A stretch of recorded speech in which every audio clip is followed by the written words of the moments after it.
ఏ పేజీలో ఎలాగిచ్చాం కాంపిటీషన్ పీరియడ్లో క్రీడాకారులు పోటీలలో పాల్గొని టాప్ పెర్ఫార్మెన్స్ ఉన్నతమైనటువంటి స్థానాన్ని సాధించుటలే ధ్యేయంగా క్రీడల్లో లాంగ్ టైం పెర్ఫార్మెన్స్ ఇది కూడా క్లియర్గా ఇవ్వడం అయితే జరిగింది.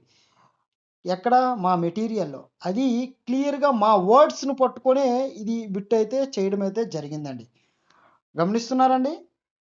తర్వాత సెకండ్ క్వశ్చన్ 48వ bit intramural director in school.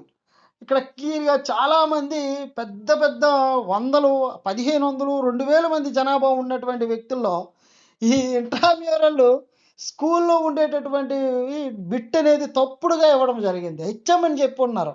ఇది క్లియర్ పట్టికలో మనకు తెలుస్తుందండి. చైర్మన్ అండి, ఇంట్రామ్యూరల్ చైర్మన్ ఎవరంటే ప్రధాన ఉపాధ్యాయుడు.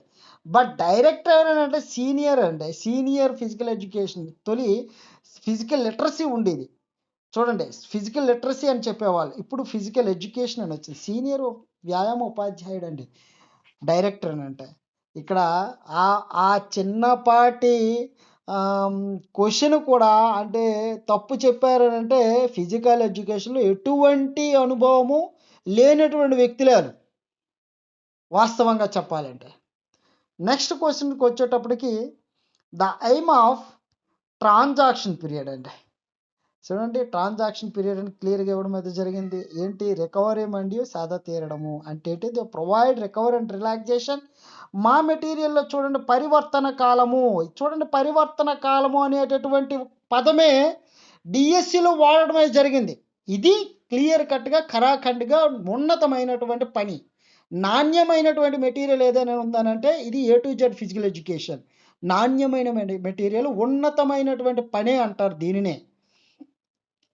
చూడండి, ఇక్కడ పరివర్తన కాలం అని చెప్పాము. ఏమని ఇచ్చాము?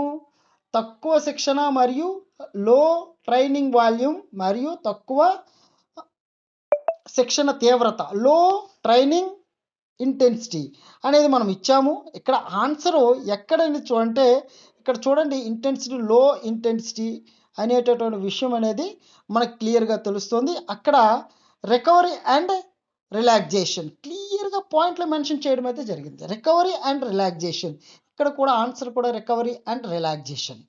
అంత అద్భుతంగా పదాలు పడ్డము అనేది మామూలు విషయం కాదండి. అర్థమవుతుందండి. తర్వాత నెక్స్ట్ క్వశ్చన్, ఇది అద్భుతమైనటువంటి క్వశ్చన్ అండి. ఎవరు కూడా ఇవ్వనటువంటి వ్యక్తి ఏ మెటీరియల్లో కూడా చూడనటువంటి బిట్ అండి. Only A to Z physical ఎడ్యుకేషన్లో మాత్రమే కనబడుతుంది. చూడండి, ఇక్కడ ఏమని ఇచ్చాడు? క్యాలిస్థెనిక్ ఒక వ్యాయామం చేసేటప్పుడు క్యాలిస్థెనిక్స్లో ఒక వ్యాయామానికి మరో వ్యాయామానికి మార్పు చేయడానికి ఇచ్చే ఆదేశం అని అన్నాడు.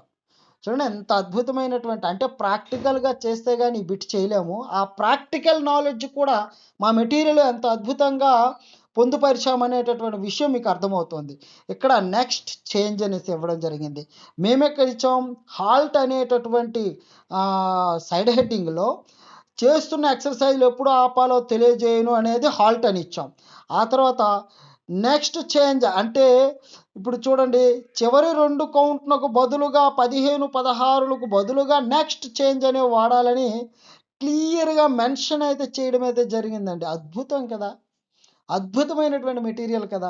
అంటే ఒక ఎక్సర్సైజ్ కౌంట్స్ 16 కౌంట్స్ ఉండేటప్పుడు మనకి చివరి 15, 16 కౌంట్స్ ఏ విధంగా నెక్స్ట్ ఎక్సర్సైజ్కి వెళ్ళడానికి ఏ విధంగా వాడుతారనేటటువంటి విషయం చూడండి. 15, 16 కౌంట్స్కి బదులు నెక్స్ట్ చేంజ్ అని వాడాలి. ఎంత అద్భుతమైనటువంటి మెటీరియల్ అండి. ఇది మొత్తం కూడా మీకు ఆల్రెడీ అర్థమవుతుంది ఏంటంటే ఎవరు చాట్ జీపీటీ వాడారో, ఎవరు తర్వాత గూగుల్ ట్రాన్స్లేట్ వాడారు అనేటటువంటి విషయం తెలిసిపోతుంది. స్టేట్లో ఏ వీడియో కూడా ఇలా రిలీజ్ చేయరండి. చూపించమనండి, ఇలా రిలీజ్ చేయమనండి, వాళ్ళ నాణ్యత ఎంత ఉందో తెలుస్తుంది, బయటకు వస్తుంది. ఇది ఎక్సలెంట్ అయినటువంటి మొత్తం 179 బిట్లు. ఆల్రెడీ నేను 60 నుంచి 70 బిట్లు ఇదే కండిషన్ మీద నేనైతే వీడియోలు అయితే పెట్టడం అయితే జరిగిందండి. వీడియో పెట్టాం.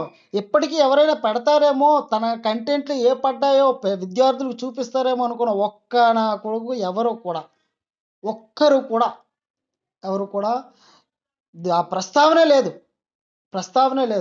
తప్పులండి. తప్పులు తడకతో మెటీరియల్ ఇవ్వడం అయితే జరిగింది. విద్యార్థులు ఇప్పటికైనా గమనించండి.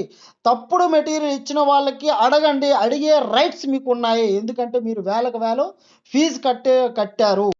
వాళ్ళనే నమ్ముకునే జీవితాలు వాళ్ళనే నమ్ముకునే జీవితాలకు మీద మీకు చాలా మోసం చేయడం అయితే జరిగిందండి. ఎందుకంటున్నానంటే చూడండి, ఎవరో ఒకరో ఇద్దరో వాళ్ళ కష్టార్జితాన్ని మనం పేపర్‌లో ఏసుకోవడం కాదండి. ఆ వ్యక్తి చెప్పాలండి. అర్థమవుతుందండి. మీ కంటెంట్‌లో తప్పులుంటే ఎలా వచ్చేస్తాయి చెప్పండి ఒకసారి? ఈ వాట్సాప్‌లోనే ఇప్పుడు నెక్స్ట్ మీకు మోసం చేయడానికి రెడీ అయిపోతున్నారు కొంతమంది.